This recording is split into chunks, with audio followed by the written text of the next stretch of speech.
ኢቲቪ 57 ከኢትዮጵያ ቴሌቪዥን ጤና ይስጥልን። በአጀንዳ የሚመራውን ዘገባችንን አካተን ተመልሰናል። ሁሌም ስለምትከታተሉን ከልብ እናመሰግናለን። አርዕስተ ዜናዎቹን እናስቀድማለን።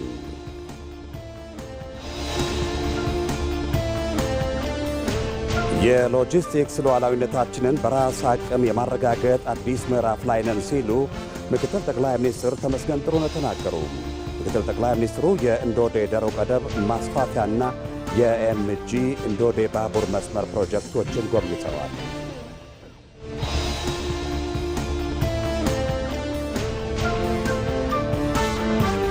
የሰላም ሚኒስቴር በጋሞ ዞን በተከሰተ የመሬት መንሸራተት አደጋ ለተጎዱ ወገኖች መልሶ ማቋቋሚያ የሚውል የ3 ሚሊዮን ብር ድጋፍ አደረገ።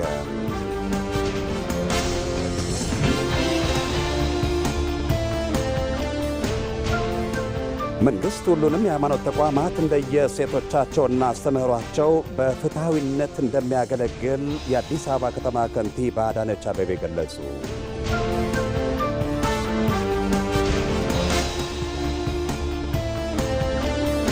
የኢትዮጵያ ብሮድካስቲንግ ኮርፖሬሽን ነፃና ገለልተኛ በሆነ መንገድ የፖለቲካ ፓርቲዎች ሐሳባቸውን እንዲያቀርቡ የክርክር መድረክ እያካሄደ ነው።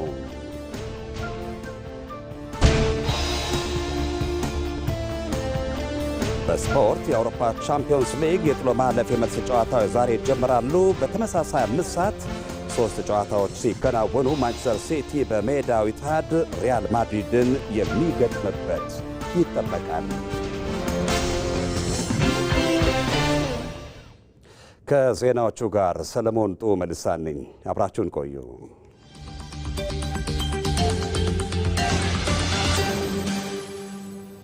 የእስራኤልና የአሜሪካ የኢራን ዘመቻ ሆርሙዝን የግጭቱ አስኳል አድርጎታል። ይህን ጠባብ የውሃ ኮሪደር የተቆጣጠረ የጦርነቱን ውጤት ይወስናል። በየቀኑ 20 ሚሊዮን በርሜል በላይ ድፍድፍ ዘይት በዚህ ሰርጥ በኩል ያልፋል። ይህም ማለት በዓለም ላይ በባህር ከሚጓጓዘው ዘይት ውስጥ 1/4 ወይም 25 በመቶ በዚህ ጠባብ መስመር ላይ ይተላለፍ። የሆርሙዝ መዘጋት በዓለም ላይ የኢነርጂ ቀውሱን አስከትሏል። ለመሆኑ የሆርሙዝን ቀውስ ኢትዮጵያ እንዴት ትሻገረው? ኢትዮ መልሕቅ ዛሬ ምሽት ከ3 ሰዓት ጀምሮ በኢትዮጵያ ቴሌቪዥንና በኢቢሲ ዶት ስትሪም ላይ ይጠብቁን።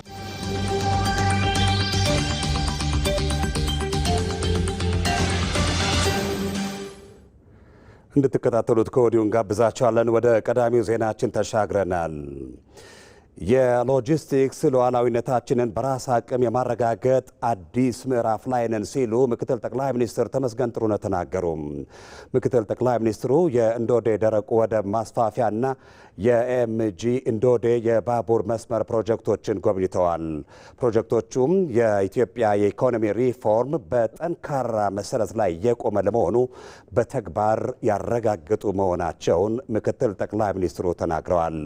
የኤምጂ እንዶዴ ባቡር መስመር በሀገር በቀል የግል ኩባንያ ፋይናንስ የተደረገ የመጀመሪያው የባቡር መሰረተ ልማት መሆኑን በመጠቆምም ይህም የግል ዘርፉ ለሀገር ግንባታ ያለውን ቁርጠኝነት ያሳያል ብለዋል። በልዩ ትኩረት ከተያዘለት ጊዜ ቀድሞ በመጠናቀቅ ላይ መሆኑም አቅዶ መጀመር ጀምሮ መፈጸም የሚለውን መርሃችንን ያጸና ነው ሲሉም አስታውቀዋል። በራስ አቅም የሚገነቡ መሰረተ ልማቶች የሎጂስቲክስ ተወዳዳሪነታችንን ከማሻሻል ባለፈ የኢኮኖሚ ሉዓላዊነታችንን ያጸናሉ ያሉት ምክትል ጠቅላይ ሚኒስትሩ ኢትዮጵያን የአፍሪካ የንግድና የኢንዱስትሪ ማዕከል ለማድረግ የምናደርገውን ጉዞ አጠናክረን እንቀጥላለን ሲሉም አረጋግጠዋል። ዘገባው የሪፖርተራችን አሸናፊ እንዳለ ነው።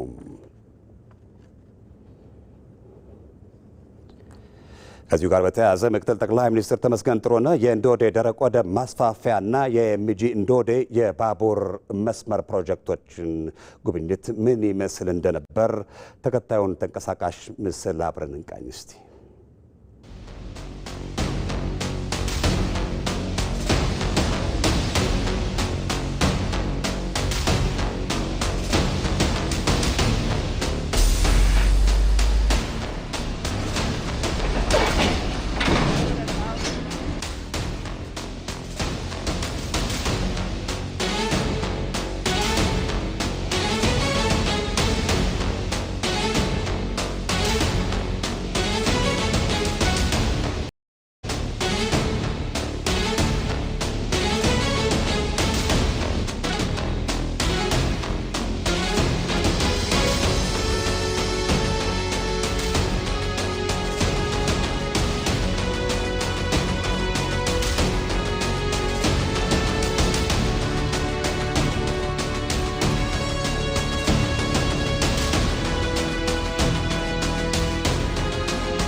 ቀጣዩ መረጃችን በእነዚህ ፕሮጀክቶች ላይ የሚያተኩር ነው።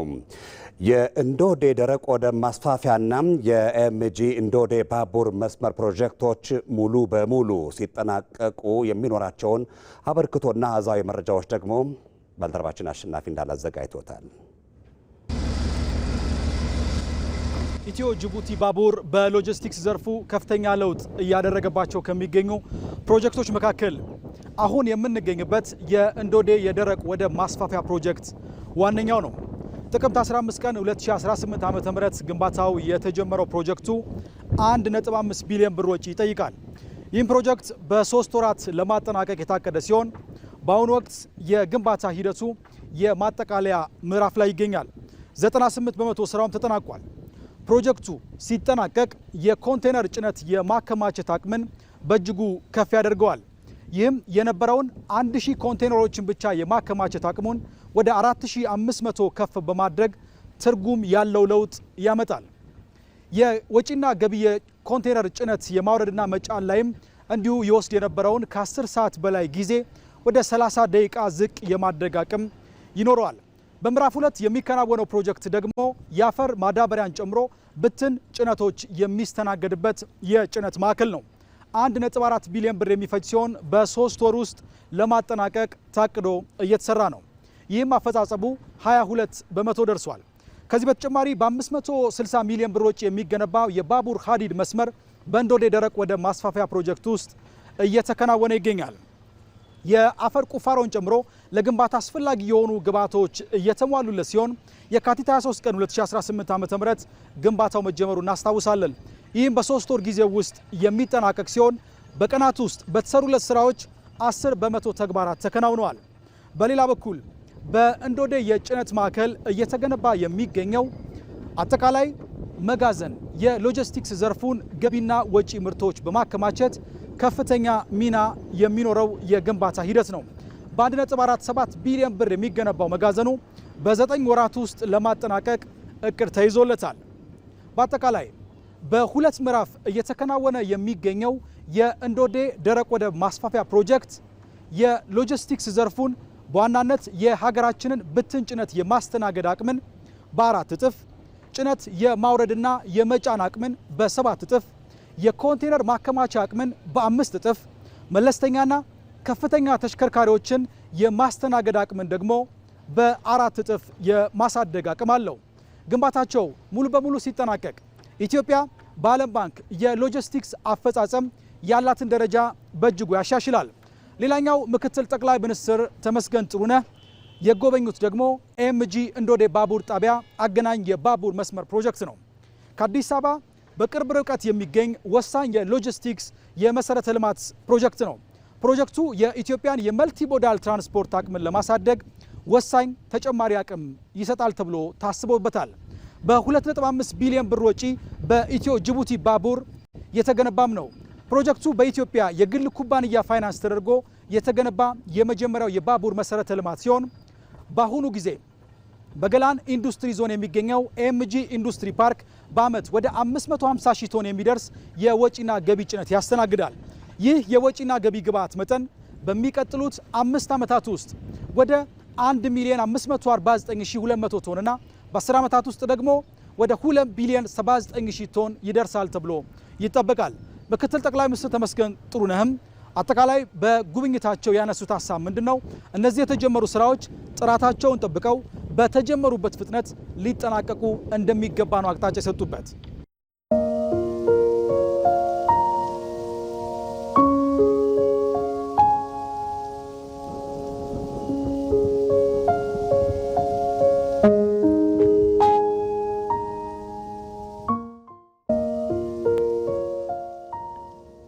ኢቲቪ 57 ከኢትዮጵያ ቴሌቪዥን ዋናው ስቱዲዮ በቀጥታ የሚተላለፍላችሁ የሰዓቱ ዜናችን እንደቀጠለ ነው።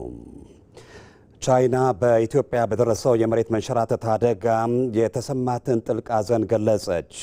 በኢትዮጵያ በደረሰው አስከፊ የመሬት መንሸራተት አደጋ ከ100 በላይ ዜጎች ሕይወት ማለፉን ተከትሎ የቻይና መንግስት የተሰማውን ጥልቅ ሐዘንና አጋርነት አሳይቷል።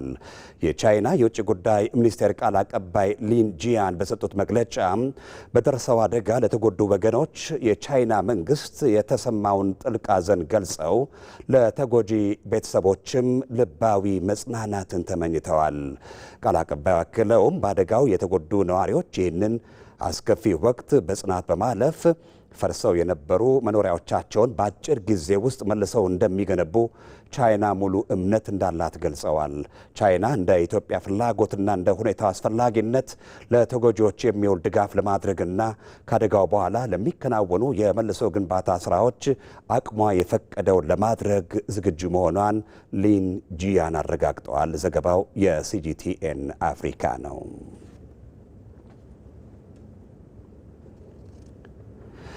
የሰላም ሚኒስቴር በጋሞ ዞን በተከሰተ የመሬት መንሸራተት አደጋ ለተጎዱ ወገኖች መልሶ ማቋቋሚያ የሚውል የ3 ሚሊዮን ብር ድጋፍ አደረገም።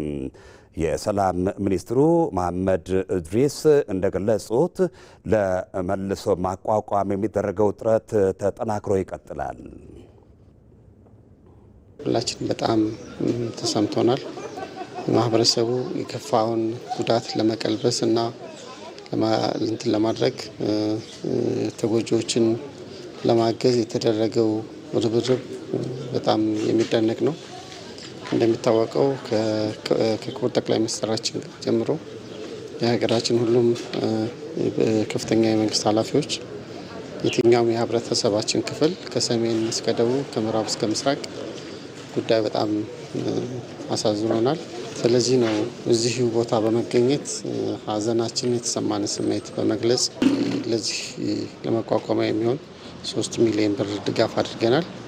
በቀጣይ በእኛ የሚፈለገውን ማንኛውም ድጋፍ ለማድረግ ዝግጁ ነን። ድጋፉን የተረከቡት የጋሞ ዞን ዋና አስተዳዳሪ ዶክተር ደምስ አድማሱ የሰላም ሚኒስቴር ከሰላሙ ጊዜ ባሻገር በችግር ጊዜ ከዞኑ ሕዝብ ጋር አብሮ መሆኑን ገልጸው ስለተደረገው ድጋፍም አመስግነዋል። የሰላም ሚኒስቴር በተለይ ከጋሞ ዞን ጋር ከጋሞ ዞን ሕዝቦች ጋር ከጋሞ አባቶች ጋር በርካታ ስራዎችን እየሰራ ተሞክሮዎችን ወደ ሌሎች ሼር እያደረገ ያለ ሚኒስቴር መስሪያ ቤት ነው።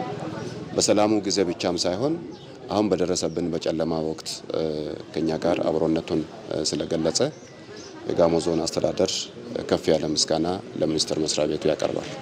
አመሰግናለሁ።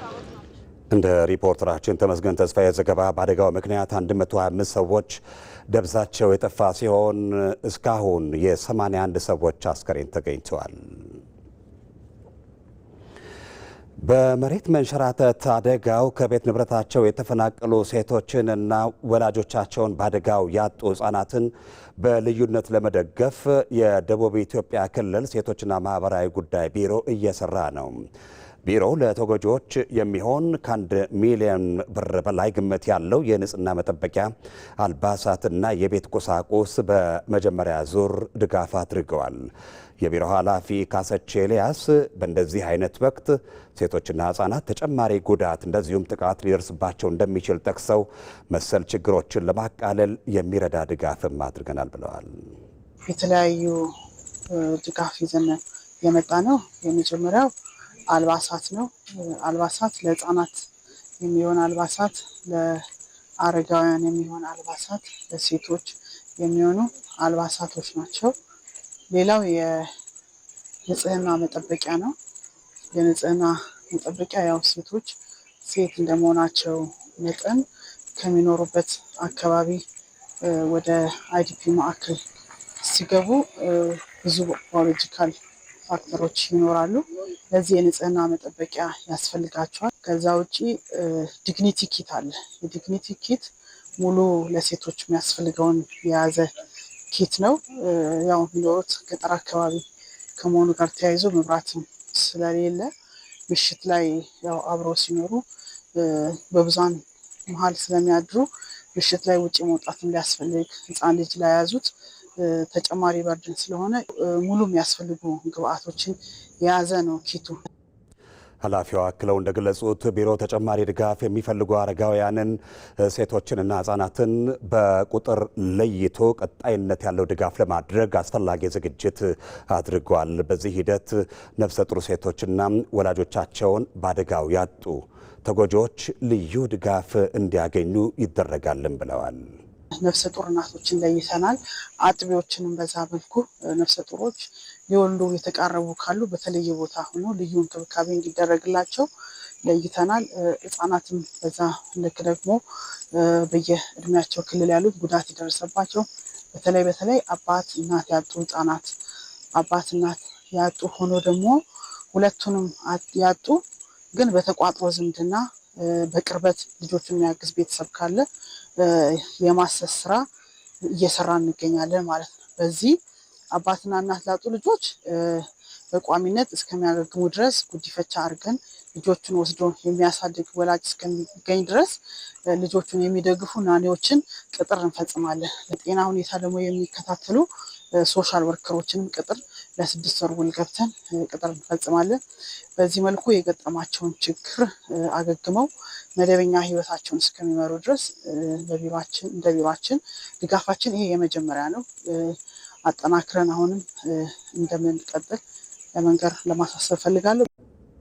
እንደ ሪፖርተራችን ተመስገን ተስፋዬ ዘገባ ድጋፉን የተረከቡት የጋሞ ዞን አስተዳደር ጽሕፈት ቤት ኃላፊ አቶ ምህረቱ ተሰማም ቢሮ በዚህ አስቸጋሪ ወቅት ለዜጎች በልዩነት የሚያስፈልጉ ነገሮችን በጥናት ለይቶ ድጋፍ ማድረጉን በመጥቀስ በዞኑ አስተዳደርና በተጎጂዎች ስም አመስግነዋል። እናቶችን የህፃናትን የሚያስፈልጋቸውን ነገር ኮንሲደር ያደረገ እሱን መሰረት ያደረገ የንጽህና መጠበቂያዎች፣ ለብርድ የሚሆኑ ልብሶችን የተለያዩ አበርክቶልናልና የሴቶችና ማህበራዊ ጉዳይ ቢሮን በዞን አስተዳደር ስም እጅግ አድርገን ከልብ እናመሰግናለን። በዚህ አስቸጋሪ ጊዜ ከዞናችን ጎን ለመሆን ላሳዩን አጋርነትና ላበረከቱልን ድጋፍ ከልብ እናመሰግናለን።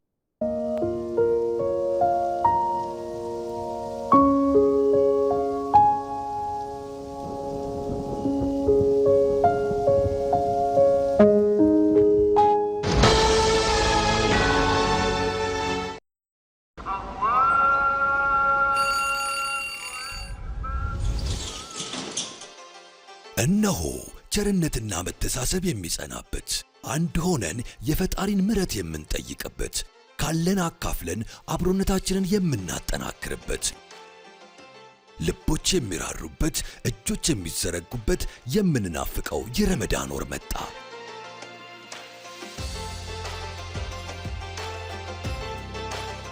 የኢትዮጵያ ንግድ ባንክ ለመላው የእስልምና እምነት ተከታዮች እንኳን ለታላቁ የረመዳን ወር በሰላም አደረሳችሁ እያለ ባንካችን ባቀረበላችሁ የዘካ ተቀማጭ ሂሳብ ውስጥ ለይተው ያስቀመጡትን ዘካ ለግለሰቦችም ሆነ ለበጎ አድራጎት ድርጅቶች እንዲተላለፍ ሲያዙን በታማኝነት እናደርስልዎታለን። እርሶም የዘካ ተቀማጭ ሂሳብን በመክፈት ግዴታውን ያለ ድካም ይወጡ። ረመዳን ሙባረክ። ሲቢኢ ኑር የተሟላ ከወለድ ነፃ የባንክ አገልግሎት። የኢትዮጵያ ንግድ ባንክ ሁሌም የሚተማመኑበት ባንክ።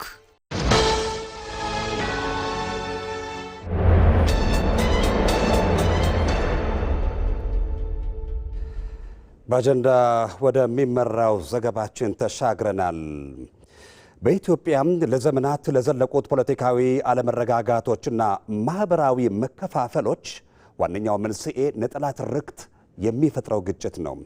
ካለችበት የትርክት ቅርቃር ወጥታ ዘላቂ ሰላም ማግኘት የምትችለው አግላይ ከሆኑ ነጠላ ትርክቶች በመላቀቅ ሁሉንም የሚያቅፍ የጋራ ሀገራዊ ትርክት መገንባት ስትችል ብቻ ነው። ሳዳት መሐመድ ሳኒ ዝርዝር አለው። በኢትዮጵያ ለዘመናት የዘለቁ ግጭቶች፣ የፖለቲካ አለመረጋጋቶችና ማህበራዊ መከፋፈሎች ዋነኛ መንስኤ የታሪክ ትርጓሜ ወይም የትርክት ግጭት ነው። ኢትዮጵያ ውስጥ ሁለት ትርክቶች አሁንም አገሪቷን እየፈተኑ ነው ያሉት፣ ህዝቦቿን እየፈተኑ ነው ያሉት። ፖለቲካዋ ከዘመናት ዘመናት እንዳያድግ እያደረጉ ናቸው ያሉት። ስለዚህ በታሪክ ላይ መግባባት የለም። በኢትዮጵያ ደረጃ አንዱ እሱ ነው። ፖለቲካ ሲብራ ሲባል አንዱ ታሪክና ትርክት ነው። በኢትዮጵያ ፖለቲካ ውስጥ ጎልቶ የሚታዩ ነጠላ ትርክቶች ታሪክን፣ ማንነትንና የሀገር ግንባታ ሂደትን በአንድ ወገን መነጽር ብቻ የሚተረጉሙ ናቸው። በአንድ ወገን የአንድነት ትርክት ኢትዮጵያን ለሺህ ዓመታት የዘለቀች የማይናወጥ አንድነት ያላትና ወጥ የሆነ ባህልና ታሪክ የገነባች አድርጎ ያቀርባል።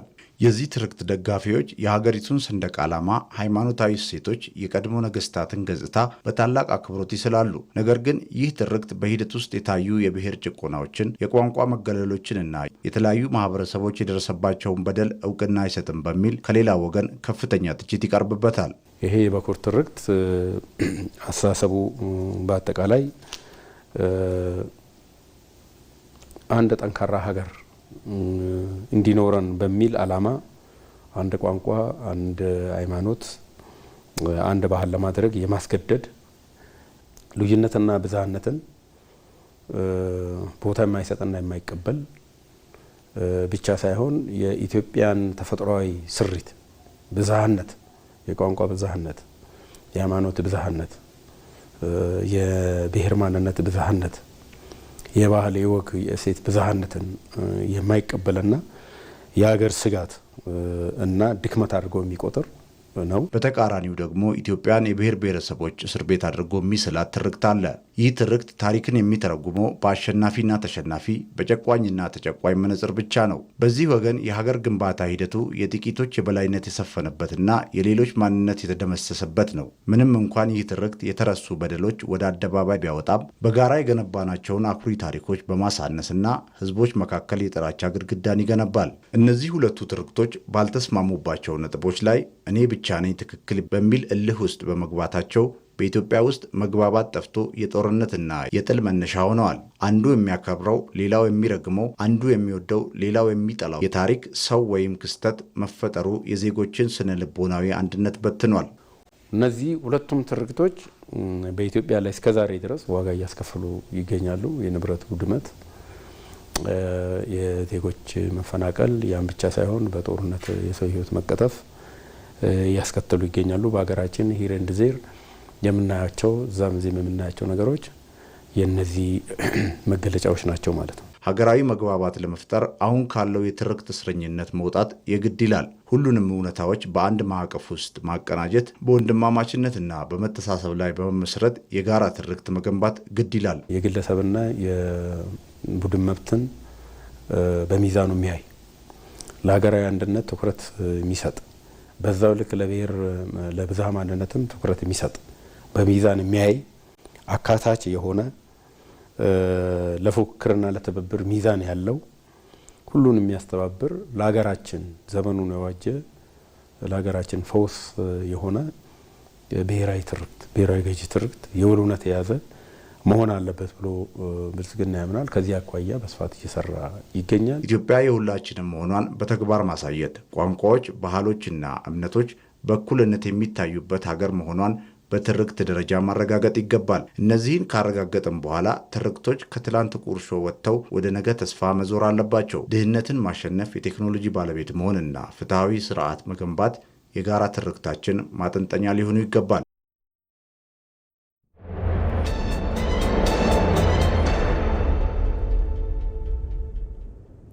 4.48 ኪሎ ግራም ኮኬን በቦሌ ዓለም አቀፍ አውሮፕላን ማረፊያ ሊተላለፍ ሲል በቁጥጥር ስር መዋሉን የብሔራዊ መረጃና ደህንነት ገለጸ።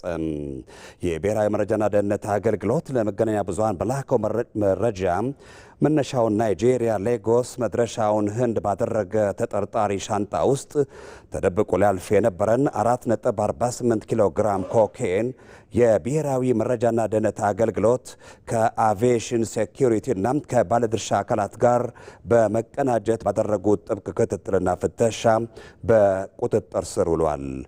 172 ፍሬ ብዛት ያለው አደገኛ እጽ በዓለም አቀፍ መንገደኞች ማስተናገጃ ተርሚናል በተገጠመ ዘመናዊ ኤክስሬ መሳሪያ መለየቱን ያመለከተው መረጃው ተጨማሪ ምርመራ እንዲደረግ ተጠርጣሪና ሌሎች መረጃዎች ለኢትዮጵያ ፌዴራል ፖሊስ መተላለፋቸውን ከአገልግሎት መስሪያ ቤቱ ያገኘነው መረጃ ይጠቁማል።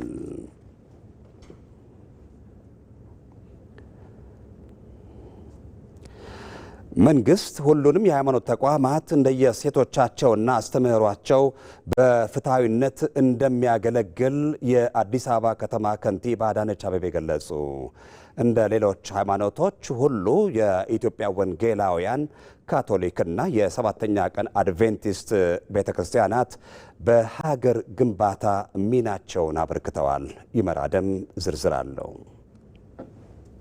የምታጓጓ ሀገር ማለት እንደሷ በብዝሃነት ተከባብሮ በአንድነት ተፈቃቅዶ የሚኖር ድንቅ ሕዝብ ያላት ብለው የሚቀኑባት ሀገር የብዝሃ ሃይማኖት የበርካታ ባህልና የብዙ ትውፊቶች ባለቤት ሆና በሁሉም የተባበረች እየተሰራች እየተጠበቀች የዘለቀች ህብረ ብሔራዊት ሀገር ኢትዮጵያ አሁን የምትገኝበትን ቅርጽና መልክ እንድትይዝ በብዝሃ ሃይማኖት እሳቤ ልክ ሌሎች ሃይማኖቶች እንዲያደረጉት ሁሉ ወንጌላውያን ካቶሊክና የሰባተኛ ቀን አድቬንቲስት ቤተ ክርስቲያናትም ያበረከቱት ሚና በመደመር መንግስት እውቅና የተሰጠው ነው። የመደመር መንግስት ወንጌላውያንን የእምነት ተቋማትን የሚመለከተው ኢትዮጵያ ስትገነባ ኢትዮጵያ ዛሬ የያዘችውን ቅርስ ስትይዝ የያዘችውን ቅርስ ብቻ ሳይሆን በልማቷም በሰላሟም በሀገረ መንግስቷም ግንባታ ውስጥ የወንጌል አማኞችም ማገርም ዋልታም ሆነው አብረው ሰርተዋል የሚል ግልጽ አቋም አለው መንግስት። የአዲስ አበባ ከተማ ከንቲባ አዳነች አቤቤ ከሌሎች ሃይማኖት ተቋማት ጋር እንዳደረጉት ሁሉ ዛሬ በሶስተኛ ቀን ውሎ ከኢትዮጵያ ወንጌላውያን ከካቶሊክና ከሰባተኛ ቀን አድቬንቲስት ቤተ ክርስቲያናት መሪዎች ጋር ውይይት አካሂደዋል። የሚያምር ከተማ ሆኖልናል። ምቹ ከተማ ሆኖልናል። በዚሁ አጋጣሚ ሌብነትንም እየተበቀላችሁ እንዳለ ማሳያ ሆኖ የሚወሰድ ይሆናል። ምክንያቱም ሌብነት ቢኖር ኖሮ ከተማ እንደዚህ ሊያምር የሚችል ከተማ ሊገነባ የሚችልበት ተቋማት ሊገነቡ የሚችሉበት እድል አይኖርም ነበረ። ስለዚህ በዚህም አቅጣጫ የምትመሰገኑ አመራሮች ስላላችሁን እናመሰግናችኋለን። የራሳችን የቤተ እምነቶች ይዞታ በስማችን እንዲኖረን የምታደርጉት ተጋድሎ በእኛ ፊት የሚናቅ አይደለም፣ ትልቅ ስፍራ የምንሰጠው ነው። በጣም እናመሰግናለን። በዛም ረገድ በአዲስ አበባም አሁን የሚሰራው ነገር አንድ ስራ ከተጀመረ እስኪያልቅ ድረስ መከታተል ማለት ይሄ ትልቅ ባህል ነው። ስለዚህ የኮንቲኒዩቲ ባህል መኖሩ ትልቅ ነገር ነው። አንድነት ላይ የቤተ እምነቶች አንድነት፣ የተቋማት አንድነት ላይ አሁን በእውነት የለውጡ መንግስት በጣም ትልቅ አክብሮት አለኝ። ግን ከዚህ በበለጠ መስራት ይችላል ብዬ አምናለሁ። የፕሮቴስታንቱ ወይ ደግሞ የወንጌል አማኞች ህብረት ልክ ካውንስሉ ተቋቁሞ አሁን ወደ አንድነት መጥቶ አሁን ብዙ ለውጦች አሉ። ከዚህ የበለጠ መስራት አይቻልም ወይ? የሃይማኖት ተቋማት የአምልኮ ቦታና ከይዞታ ማረጋገጫ ጋር በተያያዘ ለሚያነሷቸው ጥያቄዎች በአንድ ጊዜ የሚፈቱ ባለመሆናቸው ከተማ አስተዳደሩ በሂደት ምላሽ እንደሚሰጥም ተረጋግጧል።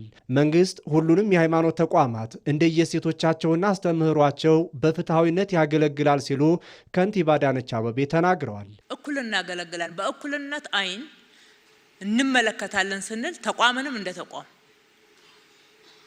ተቋምን የሚወክሉ ግለሰቦችንም እኩል እናገለግላለን። በተለይ ተቋምን ስናነሳ ሃይማኖታዊ ተቋምን የወንጌላውያን አማኞችን፣ የኢትዮጵያ ኦርቶዶክስ ተዋሕዶ ቤተክርስቲያንን፣ ካቶሊክን፣ ሙስሊምን ሁሉንም እኩል የምናገለግልበት የአሰራር ስርዓት ነው ያለን። የሃይማኖት ተቋማቱ የሀገር ሁለንተናዊ ግንባታ ሚናቸውን በትናንት ታሪክ ብቻ አላቆሙም።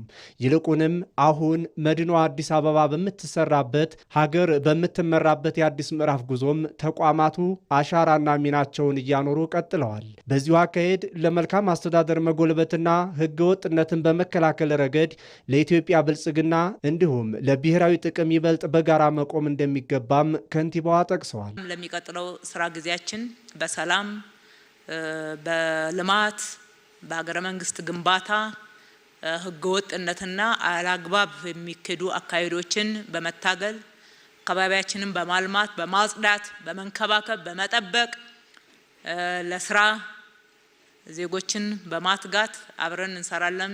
የሃይማኖት ተቋማት በመደመር መንግስት እይታ በሚል መሪ ሀሳብ የተካሄደው ውይይት በስራ ሂደት ያጋጠሙ አንዳንድ ክፍተቶችንና እንግልቶችን በቀጣይ በትብብር ለማረም የሚያስችል ምቹ መደላደል የፈጠረ መድረክም ሆኗል።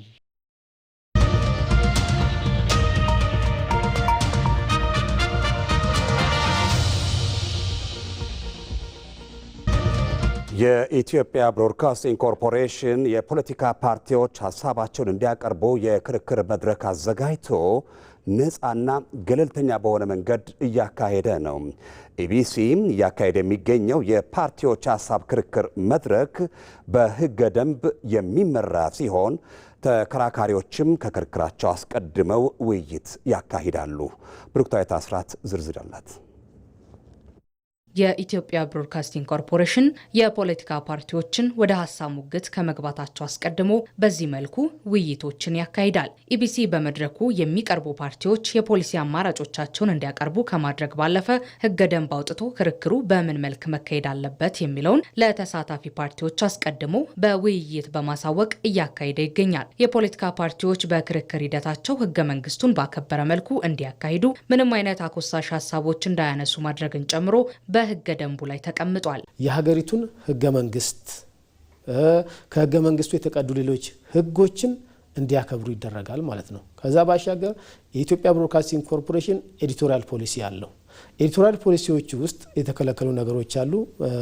የኤዲቶሪያል ፖሊሲውን የሚጻረሩ ማንኛውንም ሀሳቦች በክርክሩ ውስጥ እንዳያንጸባርቁ እንወያያለን፣ እንነጋገራለን። ተስማምተን ወደ ክርክሩ የምንገባ። ኢቢሲ በተለያዩ ቋንቋዎች እያካሄደ በሚገኘው የፖለቲካ ፓርቲዎች የሀሳብ የክርክር መድረክ ላይ በመርህ ደረጃ የተቀመጡ የሚጣሱና የሚከለከሉ ሀሳቦች ሲነሱ ከይዘት ውጪ የሚደረጉ ይሆናሉ።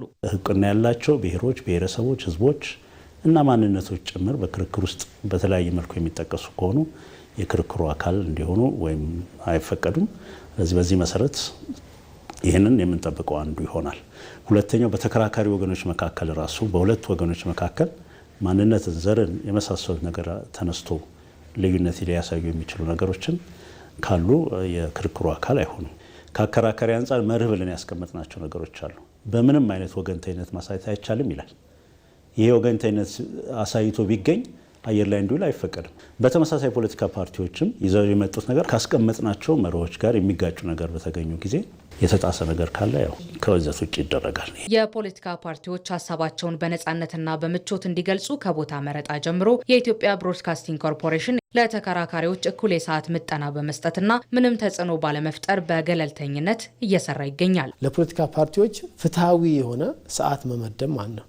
ለሁሉም ፖለቲካ ፓርቲዎች የጋዜጠኛ ምርጫንም በተመለከተ የሚያከራክሩ ጋዜጠኞችንም እንዴት መምረጥ እንዳለብን በደንብ አድርገን ለነሱ የመረጥንበትን መንገድ እናሳውቃቸዋለን። የሚተላለፍበትን መንገድ እናሳውቃቸዋለን። የትኛውን ፓርቲ በተለየ ሁኔታ ጥያቄዎች ያልተመለሱ ጥያቄዎች ካሉ እንዲነሱ የማድረግ ነገር ካልሆነ በስተቀር በተለየ ሁኔታ ለይቶ ጫና የማሳደር ነገር የለም። ሰፊ ሰዓት እንደመስጠታችን ምቾት ለተመልካቹ ጭምር እንዲኖረው ለማድረግ ለተከራካሪዎችም ለሚመለከተውም አካል ለሚመለከተውም ሰው ለኦዲየንሱ ማለት ነው ምቾት ኖሮት የሚያይበት እድል እየፈጠር ነው።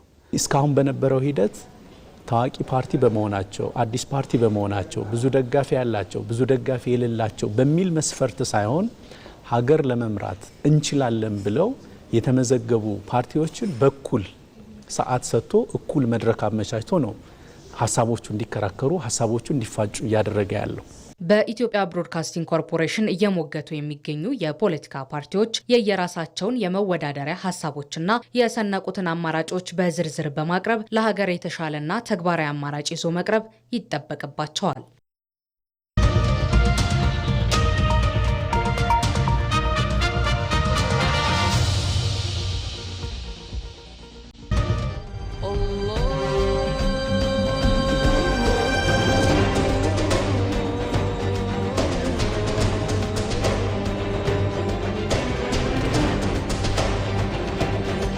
ታላቁ የረመዳን ወር ተገባዶ ኢድ አልፈጥር እየመጣ ነው።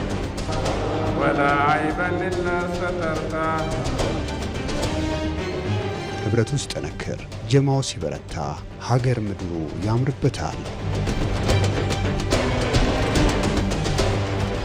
ያለው ለሌለው ሲያስብ፣ ቤተሰብ ከጎረቤት ሲዘያየር፣ ኢትዮጵያዊነት ይደምቃል። እንኳን ለኢድ አልፈጥር በሰላም አደረሳችሁ። የኢትዮጵያ ብሮድካስቲንግ ኮርፖሬሽን በልዩ የበዓል ፕሮግራሞች በያላችሁበት ይመጣል። ኢድ ሙባረክ።